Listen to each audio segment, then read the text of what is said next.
Mahlzeit! Herzlich willkommen! Beim Ride Review Videomagazin und einem neuen Vlog unsererseits. Wir stehen gerade vor der Verwaltung vom Heidepark Resort in Soltau und treffen uns gleich mit Menschen. Und dann gibt es hier ein hoffentlich interessantes Video. Also es gibt auch noch interessante Videos, die habt ihr schon gesehen oder werdet ihr noch sehen.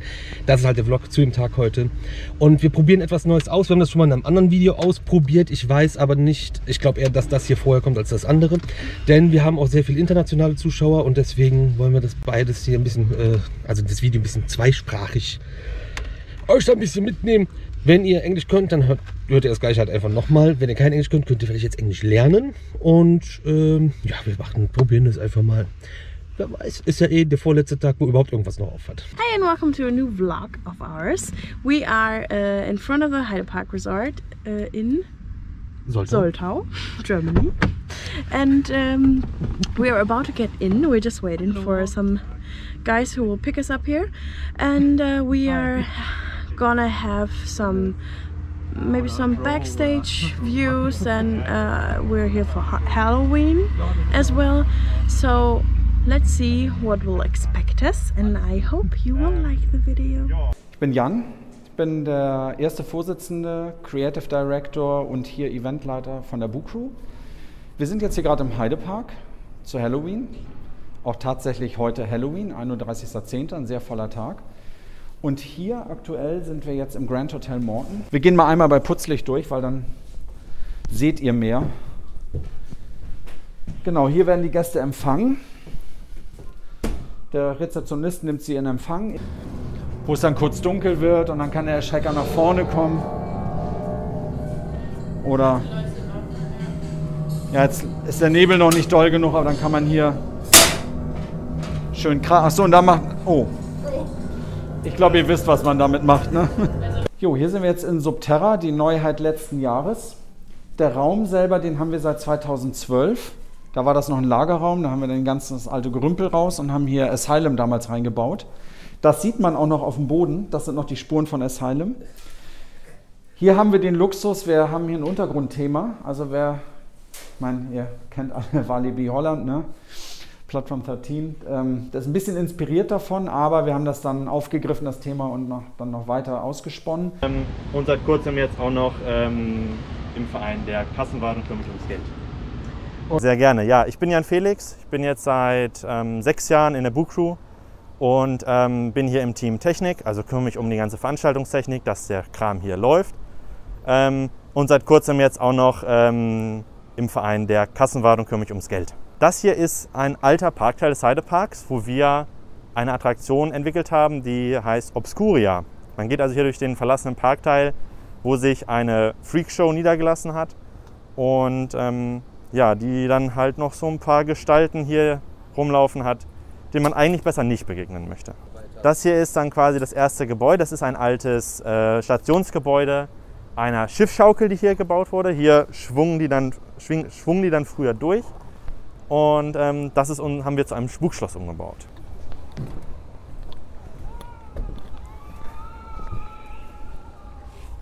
Wenn man hier sieht, tatsächlich das alte Stationsgebäude, hier auch noch die Gates, die die Gäste dann in die Attraktion rein oder rausgelassen haben. Es ist halt ein wirklicher Lost Place und das gibt der Attraktion auch nochmal etwas ja, wirklich sehr Schönes. Ja. Hier auf der rechten Seite ist die Parkbahn und die Wildwasserbahn, die wir hier immer ordentlich zunebeln. Wir haben ja in dem Bereich hier auch viele Nebelmaschinen. Und ja, die Bediener freuen sich immer, weil sobald die Sicht auf den Überwachungskameras entsprechend eingeschränkt ist, müssen die natürlich dann den Betrieb einstellen. Da sorgen wir immer für verfrühten Feierabend. Nein, wir nehmen natürlich Rücksicht, ja? Ganz klar. Weißt du, wie viel Nebelflug ihr durchhaut? Viel zu viel auf jeden Fall. Wir haben dieses Mal hier tatsächlich eine Messung durchgeführt, also das kann ich dir gerne nochmal nachreichen.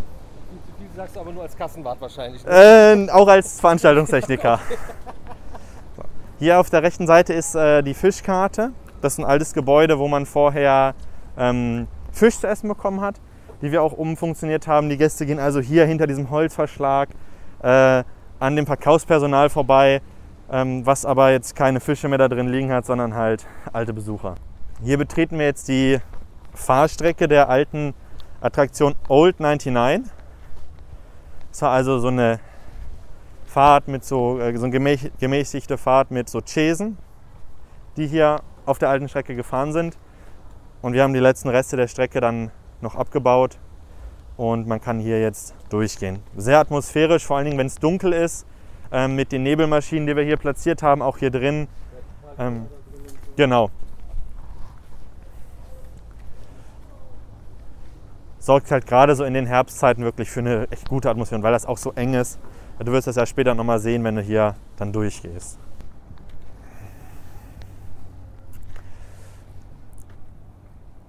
Das Fahrzeug kennt man vielleicht noch. Das hier war ein alter Süßigkeitenladen, den wir aber jetzt nicht aktiv im Spielbetrieb nutzen, sondern nur als unser Technikraum, was man also drüben gesehen hat, wo der Laptop steht. Das ist quasi hier in dem Gebäude, nutzen wir auch als Lager für die Technik. Wenn wir Zombie Escape machen, würden wir hier den Weg zumachen und die Gäste hier runterführen zu einer alten Attraktion, zum alten Rundfahrgeschäft. Kann man sich gleich hier links nochmal anschauen. Zu Obscuria geht man aber hier diesen Weg entlang. Hier spielt die Ballerina der Freakshow und das hier finde ich gerade eine sehr schöne Szene, weil sie einfach sehr weitläufig ist mit Nebel und Hazer und einem Hazer dazu und verschiedenen Beleuchtungen hier drüben über der Strecke und in den Gebüschen im Dunkeln wirklich sehr sehenswert.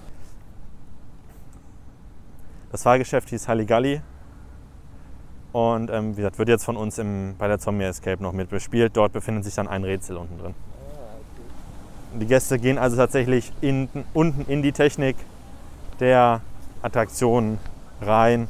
Zum Spielbetrieb ist hier vorne auch geschlossen und die Gäste gehen dann hier links zur ehemaligen Alligatoren-Arena, die jetzt asphaltiert wurde und wir dort ein Zelt aufgebaut haben, wo der Leiter des Zirkus seine Manege aufgebaut hat.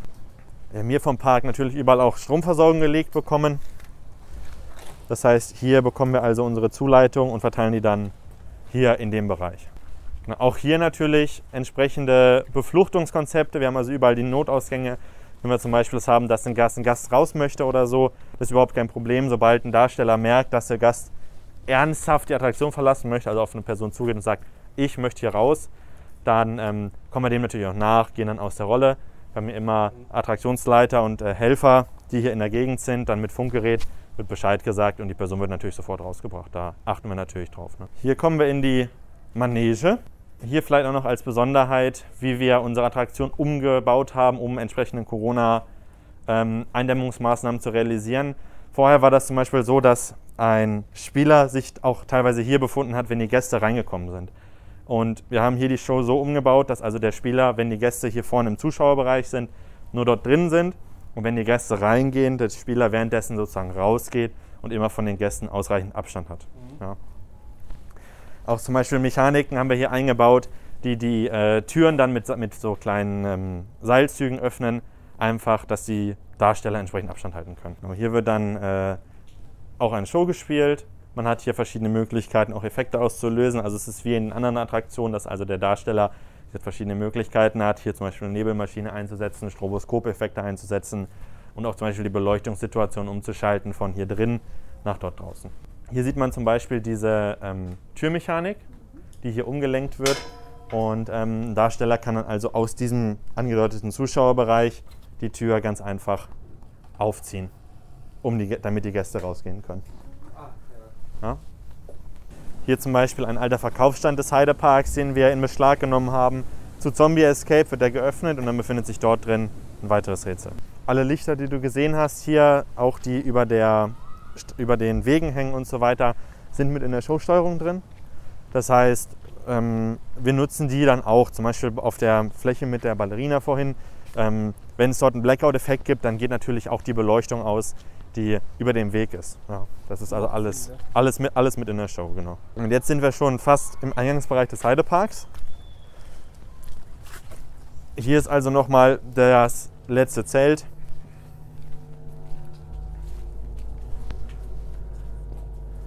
Und danach ist die Attraktion hier zu Ende. Ja, Durchlaufzeit, wie gesagt, 15 Minuten ungefähr.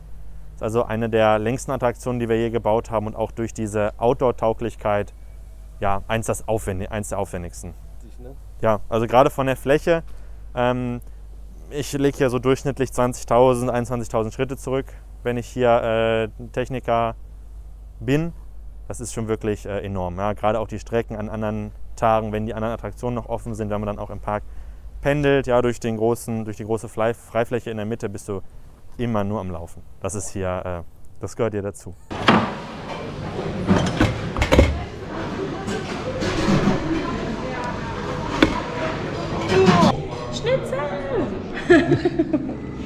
So, Kickers, es sind einige Stunden vergangen, seitdem ich euch gesagt habe, dass wir hier sind. Wir waren als erstes, also wir haben uns in der Verwaltung getroffen.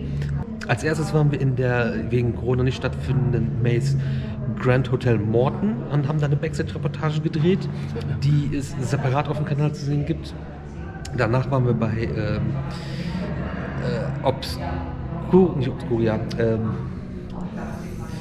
Subterra. Neue Maze vom letzten Jahr, die dieses Jahr auch nicht bespielt werden kann, haben da aber auch eine Backstage-Reportage gedreht, die es in einem separaten Video hier auf dem Kanal zu sehen gibt. Und danach waren wir im Hellen schon mal einen Durchlauf gemacht und ein bisschen drüber gesprochen über Obscuria, die Outdoor-Maze, die dieses Jahr stattfindet. Und packen wir das Video hier rein? Weil wir auch die Aufnahmen vom Bespielten würde ich auch hier reinpacken, damit es ein bisschen interessanter wird. Und das zeigen wir euch jetzt gleich. Und danach haben wir gegessen. Es gab bei mir Rouladen und bei euch gab es Schnitzel. Und wir sitzen gerade in der Mitarbeiterkantine. Und wenn wir das jetzt erzählt haben, was ich gerade erzählt habe, gehen wir mal kurz zum Shop noch mal gucken, ob es was Cooles Neues gibt. Und dann müssen die Darsteller auch schon rauslaufen zu der Maze, so parademäßig ein bisschen. Und da drin war auch ein bisschen, das seht ihr dann an Impressionen. Wir melden uns auch noch mal. So a few hours have gone by and we finally met here at the Wirtshaus to grab some Schnitzel and some Roulade, I don't even know. We have been to the closed maze because of Corona, Grand Hotel Morton, and we have been filming a backstage report with very special views that we had. It was very interesting. The same with Subterra. This was the new maze last year. They are not able to act in this maze this year because of Corona either. COVID. They don't say Corona. Do they say COVID? I don't know. Well, and then we visited the Maze Obscuria. That is open because it's outdoor, but we just visited it because we have been seeing all the backstage stuff, the ways during the light. And he showed us how the actors will act when it's open. So later we will see the Maze Obscuria when it's being played. We're looking forward to it. And now we're gonna check out the shop because of some new merchandise. And now the little figures. Do you know? For the roller coasters. And after that we probably will film the walk-in from the actors. So yeah, we will see you later. So we found something new.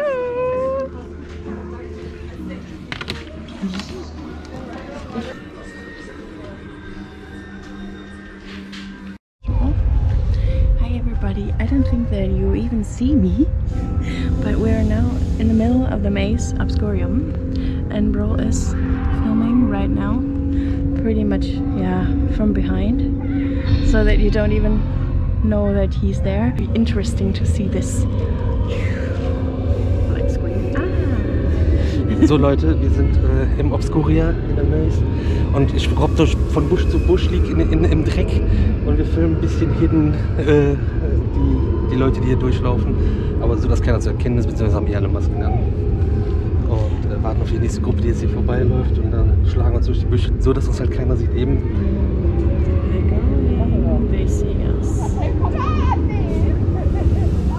Yeah, that's pretty funny because he was lying over there, but I don't think that you see us, so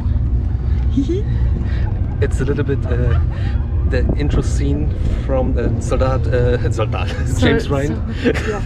Soldier James Ryan. Wahrscheinlich heißt er nicht mehr so. Ja, das lassen wir vielleicht aber weg. Okay. So we will hide further in another space.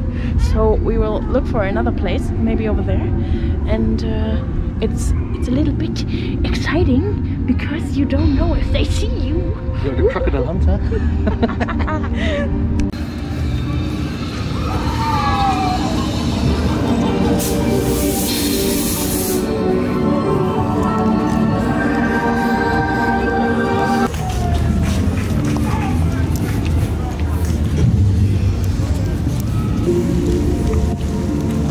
Ihr Bein.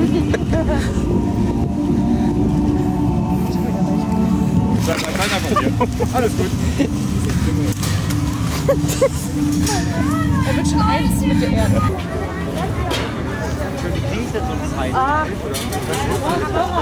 Ja. Wo guckt man denn diese Toltons? Hallo und herzlich willkommen! Weiter geht's, möchte ich euch die Geschichte von Obscuria erzählen. Viele Jahrzehnte gastierte hier an diesem Ort ein Wanderzirkus. Mit der Zeit perfektionierten die Clowns, Messerwerfer und Zauberer ihre Darbietungen und es kamen immer mehr sonderbare Kreaturen und Freaks aller Art hinzu. Und ihr habt heute die besondere Gelegenheit, diese Show aus vergangenen Tagen zu besuchen. Doch hütet euch vor den Bewohnern. Sie reagieren sehr gereizt auf Besuch. Ich werde nun schauen, ob der Weg für euch frei ist. Einen Moment. Nein, es sieht schlecht aus. Aber ihr dürft trotzdem.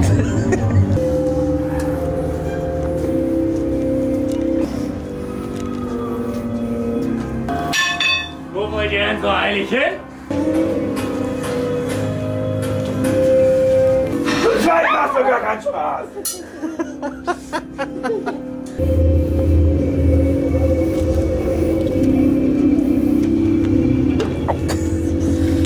Geil.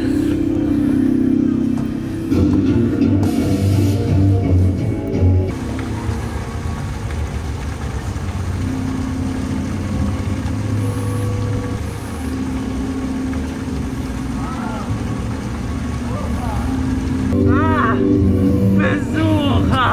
Ich bin Pyro, der große Feuerspucker.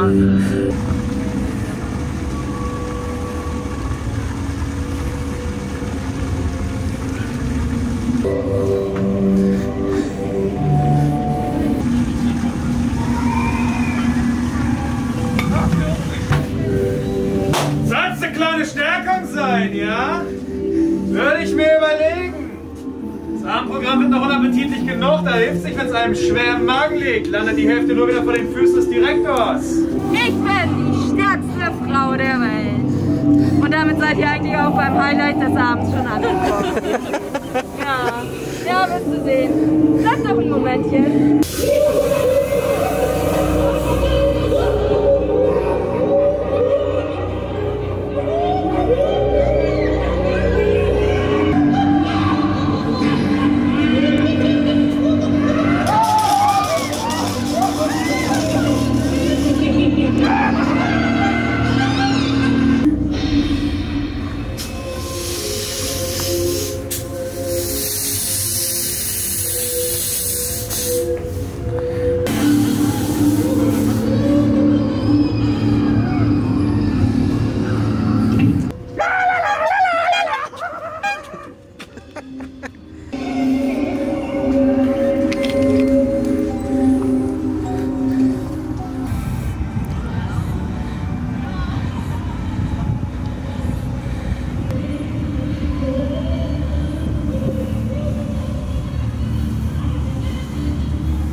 nicht.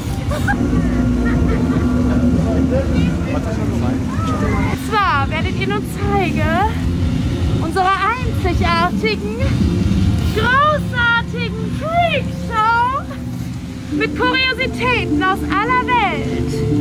Hereinspaziert, na los! Ich halte mal so ein bisschen, was über Funk gesagt wird. Da muss ich jetzt halt. Kommt näher! Noch näher! Nicht so nah! Ja, der sieht aber auch gut aus. Herzlich willkommen. Kommen Sie doch ein kleines Stückchen näher. Ja, gerne doch. So, die große Abendforschung darf es heute sein, nicht wahr? Ja. Das freut mich. Und jetzt drehen Sie ein kleines Stückchen. Meine Güte. Dort drin beginnt sie nun gleich die große Abendvorstellung, unser großes Finale.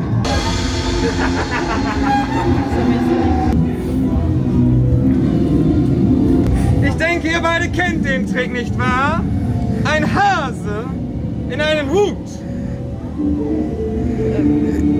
Tada! Wow. Der Hase in einem Hut. Ja, ist richtig. Dem geht es immer besonders gut. Aber hat der Hase keinen Hut, dann geht es ihm nicht mehr ganz so gut.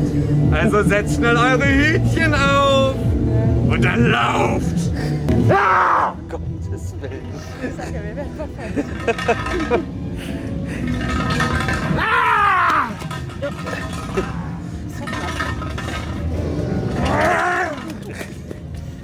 Herzlich willkommen in meinem Zelt.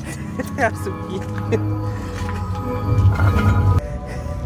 Naja, die hier rum sind, am besten mal wieder Torfeld rausholen, oder? Wäre das schade um ihn?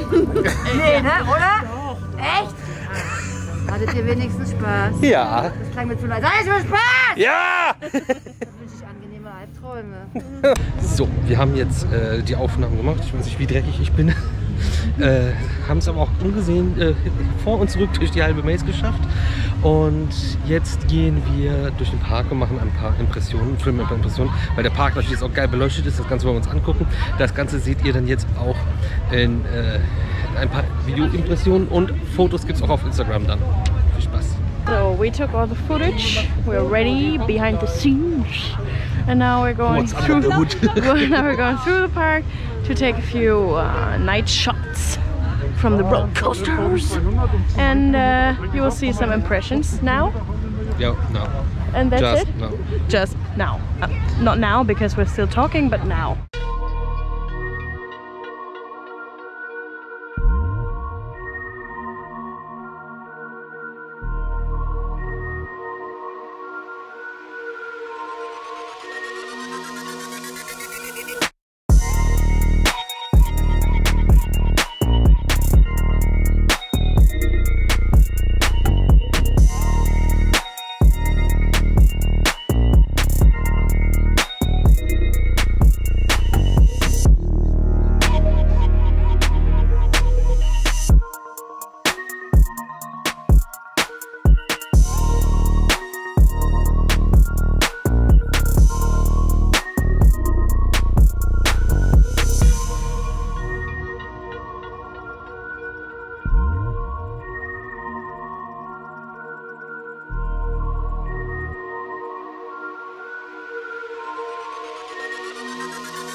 anderen Pausen. Mal ein bisschen kompliziert dieses Jahr. So, wir sind noch nicht fertig mit den Aufnahmen, aber wir waren jetzt bei der Pause.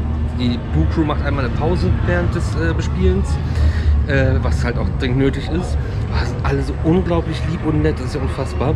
Und wir haben dann auch ein Fresspaket mitgekriegt. Wir waren jetzt auch in der Pause. Mega cool, vielen lieben Dank dafür. Und die Boo Crew spielt jetzt weiter in 5 Minuten und wir drehen weiter. Aber das, was ich jetzt noch drehe, habt ihr eh schon gesehen. Und dann sprechen wir uns mal weiter, wenn ich weiß, was wir nach dem Drehen machen. So the Boo Crew had a short break now, and they were so kind and gave us a little lunch package, although it's not lunch at all, but it's a dinner and a small drink. So we are chilling for a few moments here either. And what are we doing then? Filming impressions. Filming impressions. Further impressions. More impressions. All the impressions. So, wir wollten eigentlich gerade Impressionen noch drehen von Flug der Dämonen, vielleicht von der Bobbahn, überwiegend Flug der Dämonen noch. Das haben wir nämlich noch nicht gemacht, sondern von allen anderen Sachen bisher. 20 nach 9 und Flug der Dämonen fährt nicht mehr. Der Park hat bis 22 Uhr auf. Wir haben das nicht irgendwie mitgekriegt, dass die Bahnen halt um 9 Uhr zumachen. Einige andere Leute sind auch etwas überrascht davon. Schade. Vor allem, weil es ja auch gut besucht war heute. Aber also, die meisten haben es, glaube ich, mitgekriegt, sonst wären nicht jetzt, es wäre so, nicht so leer hier. Ja.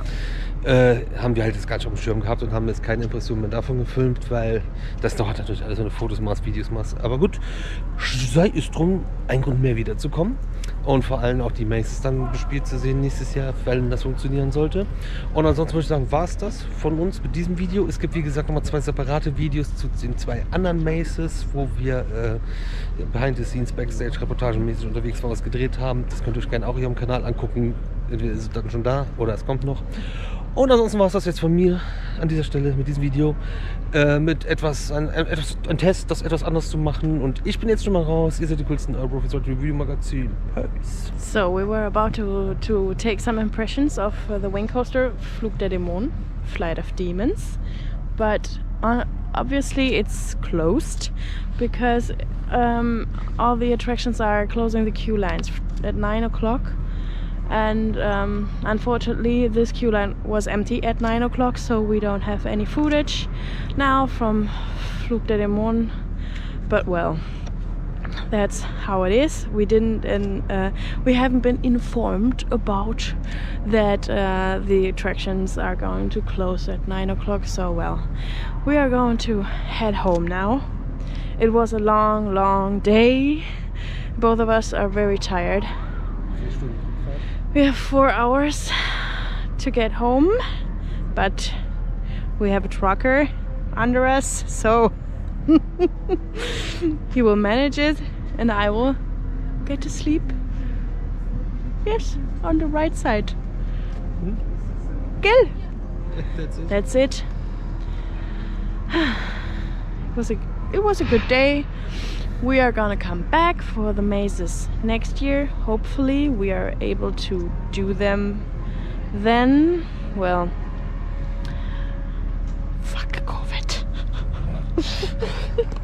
Have a good night. Bye bye.